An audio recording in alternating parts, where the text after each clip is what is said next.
नमस्कार, चैनल 9 देख रहे हैं आप और इस समय हम धर्मशाला तपोवन में हैं और हमारे साथ मौजूद हैं सीपीएस संजय अवस्थी जी। सर, आपका चैनल 9 में स्वागत है। धन्यवाद।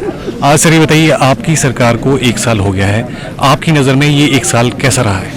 बेहतरीन रहा है और बावजूद इसके कि एक ऐतिहासिक त्रासदी से गुजरना पड़ा प्रदेश सरकार को, और आर्थिक तंगी से जो हमें विरासत में मिला, जो कर्ज था 90,000 करोड़ रुपए की राशि, और उसके बाद जो आई त्रासदी 12,000 करोड़ रुपए का जो नुकसान हिमाचल प्रदेश में हुआ, बावजूद उसके माननीय मुख्यमंत्री ठाकुर सुखविंदर सिंह सुक्खू जी ने नेतृत्व कुशलता का परिचय देते हुए जिस तरह से आपदा राहत कार्य का जो उन्होंने खुद मॉनिटर किया, और उसके बाद आपदा राहत राशि केंद्र सरकार द्वारा जो दी जानी थी वो ना मिलने के बावजूद उन्होंने 4,500 करोड़ रुपए का जो आपदा राहत कोष की जो देने की घोषणा करी। और सबसे बड़ी बात थी कि जो रिलीफ मैनुअल जिसके माध्यम से राहत राशि दी जाती थी प्रभावितों को, उसमें आज तक कभी भी फेरबदल नहीं किया गया, उसको अपडेट नहीं किया गया था। माननीय मुख्यमंत्री जी ने इस बात को देखा और महसूस किया कि जो राहत राशि उसके माध्यम से दी जाती थी उसमें बदलाव की ज़रूरत है, और वो अपने तुरंत फैसले के लिए जाने जाते हैं, और इस बारे में भी उन्होंने तुरंत फैसला लिया।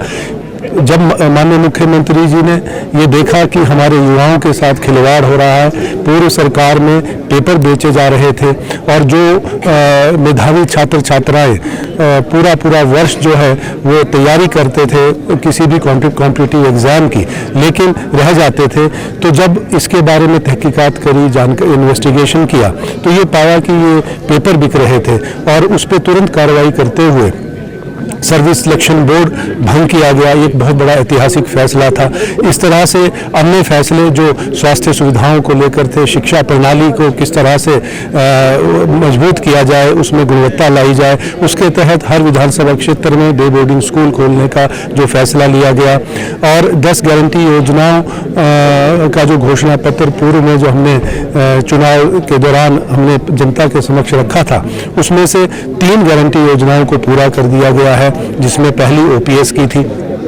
दूसरी जो हमने कहा था कि हर विधानसभा क्षेत्र में 4 ऐसे स्कूल होंगे जहां इंग्लिश मीडियम से पढ़ाई होगी, लेकिन माननीय मुख्यमंत्री जी ने कहा कि 4 ही स्कूल क्यों, मैं चाहता हूं कि हिमाचल प्रदेश के सभी सरकारी स्कूल में इंग्लिश मीडियम से पढ़ाई हो, और इसके बारे में उन्होंने घोषणा भी कर दी। जब कांग्रेस जो है चुनावों में गई थी तो 10 गारंटियाँ आपने दी थी, और विपक्ष जो है लगातार आप पे हमलावर है, और आज भी वो गोबर लेके यहाँ विधानसभा पहुंचे थे। इस पे आपकी क्या राय है, और जो बाकी की गारंटियां जो बची हैं वो कब तक पूर्ण होगी? हमें जो जनादेश मिला वो 5 वर्ष के लिए मिला है, और 5 वर्ष में इन गारंटी योजनाओं को धरातल पर लाने की हमने बात कही थी। 3 गारंटी योजनाएं 1 वर्ष के कार्यकाल के दौरान पूरी कर दी गई हैं, और आने वाले समय में सभी जो गारंटी योजनाएं हैं वो बाकी सभी जो है वो धरातल पर लाई जाएगी, उनको पूरा किया जाएगा।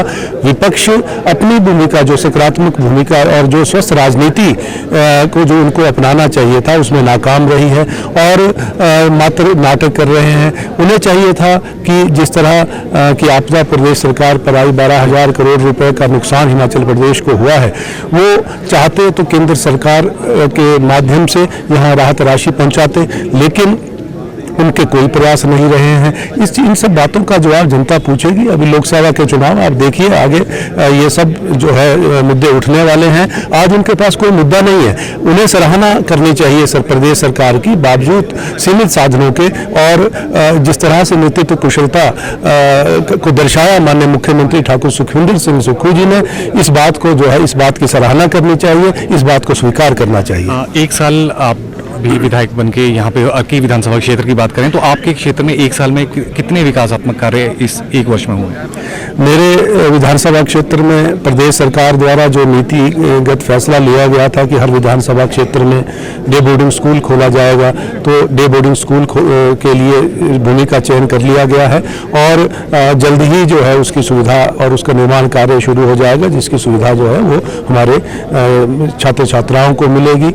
और इसके अलावा अन्य स्वास्थ्य सुविधाओं को लेकर हर विधानसभा क्षेत्र में जो आदर्श हॉस्पिटल खोलने का जो निश्चय किया माननीय मुख्यमंत्री द्वारा, उनका विजन था, तो उसके तहत अर्की का जो हमारा सिविल हॉस्पिटल है उसमें 6 स्पेशलिस्ट डॉक्टर्स की नियुक्तियां कर दी गई हैं और अन्य सुविधाएं स्वास्थ्य क्षेत्र में दी गई हैं। इसके अलावा हमारे जो अन्य जो सड़कें जो हैं, सड़कों के रखरखाव के लिए, निर्माण के लिए राशि सरकार द्वारा दी गई है और अन्य जो विकास कार्यों में बड़ी तेजी आई है। और जो बजट की वजह से, बजट की कमी की वजह से पिछले सरकार में काम नहीं हुए थे, उन कामों के लिए बजट का प्रावधान प्रदेश सरकार द्वारा दिया गया है।